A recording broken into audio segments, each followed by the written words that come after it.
Assalamualaikum warahmatullahi wabarakatuh. Kami kelompok 6 dari mata kuliah Metode Non-Parametrik Prodi Statistika Universitas Airlangga dengan saya Fadiana Fiska Rahmana Putri NIM 082011833014 dan rekan saya Syafaatul Hidayah dengan NIM 082011833030. Dengan dosen pengampu adalah Ibu Siti Mahfiratul Ulia, SSI MST. Pada kesempatan kali ini, kami akan mempresentasikan hasil penelitian dengan menggunakan uji Kolmogorov-Smirnov 1 sampel. Uji Kolmogorov-Smirnov sendiri merupakan pengujian normalitas yang banyak dipakai, terutama setelah adanya banyak program statistik yang beredar. Kelebihan dari uji ini adalah sederhana dan tidak menimbulkan perbedaan persepsi di antara satu pengamat dengan pengamat yang lain yang sering terjadi pada uji normalitas dengan menggunakan grafik.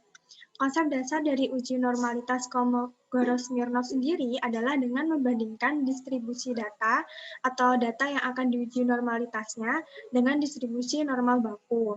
Jadi, pada kesempatan kali ini, kami akan menguji data ukuran sepatu mahasiswa Statistika UNAIR 2020, apakah berdistribusi normal atau tidak.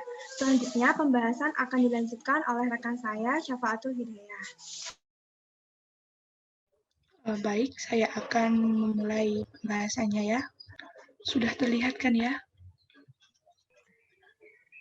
Iya, sudah Yuda. Silakan dimulai. Oke. Kali ini, sudah terlihat? Ini data kami mengambil sampel 15 anak dari mahasiswa Statistika 2020. Berikut adalah datanya, bisa dilihat. Kemudian, judul penelitian kami, uji distribusi kenormalan data ukuran sepatu mahasiswa Statistika UNER Angkatan 2020. Untuk variabel penelitian kami, data ukuran sepatu mahasiswa Statistika UNER Angkatan 2020. Pertanyaan penelitian kami, apakah data ukuran sepatu mahasiswa Statistika UNER Angkatan 2020 berdistribusi normal? Untuk hipotesisnya, untuk H0-nya, data ukuran sepatu mahasiswa Statistika UNER Angkatan 2020 berdistribusi normal. Untuk HA-nya atau H alternatifnya, hipotesis alternatifnya itu data ukuran sepatu mahasiswa Statistika UNER Angkatan 2020 berdistribusi normal. Lanjut, kriteria pengujian H0 tidak dapat diterima, tidak dapat ditolak jika D kurang dari sama dengan D tabel atau D alfa, atau nilai sig dari SPSS lebih dari alfa. H0 ditolak jika D lebih dari D alfa atau nilai sig kurang dari sama dengan alfa. Analisis data statistik uji kami, seperti yang sudah dijelaskan teman saya, Kolmogorov-Smirnov test, kemudian tingkat signifikansinya alfa sama dengan 5%, dan diperoleh D tabelnya itu 0,338. Berikut adalah penghitungan secara manual. Pertama-tama kita menulis dulu data aslinya di kolom X, kemudian kita mengurutkan data asli tersebut dari nilai terkecil ke terbesar. Lalu kita mendapatkan rata-rata dan standard deviation-nya. Lanjut ke nilai Z, di mana nilai Z sendiri itu diperoleh dengan rumus X urut dikurangi rata-rata dibagi STDEV-nya. Diperoleh ini. Kita lanjut ke kolom FA1X. Untuk FA1X ini, rumusnya yaitu I per N. Dan diperoleh ini. Lanjut ke FEX. FEX ini kita menghitung dengan Excel dengan rumus norm distribution buka kurung nilai Z 0,1 dan true. Dan diperoleh seperti ini. Lalu kita menghitung FA1X dikurangi FEX, ini semuanya dikurangi ini, dan diperoleh seperti ini. Nah, dari kolom ini kita dapat memperoleh D plusnya dengan cara mengambil yang angka terbesarnya, kita memperoleh 0,172889. Setelah itu, kita menghitung FA2X dengan rumus I-1 per N, dan diperoleh seperti ini. Kita lanjut ke kolom terakhir, yaitu FEX dikurangi FA2X, dan diperoleh seperti ini. Nah, sama seperti yang D plus tadi, Demin juga mengambil angka yang terbesar dari kolom ini, dan diperoleh angka 0,123109. Nah, untuk D hitungnya sendiri, kita mengambil yang terbesar dari D plus sama D min, dan diperoleh 0,17289. Selanjutnya, akan dijelaskan oleh teman saya. Baiklah, saya akan melanjutkan untuk melihat,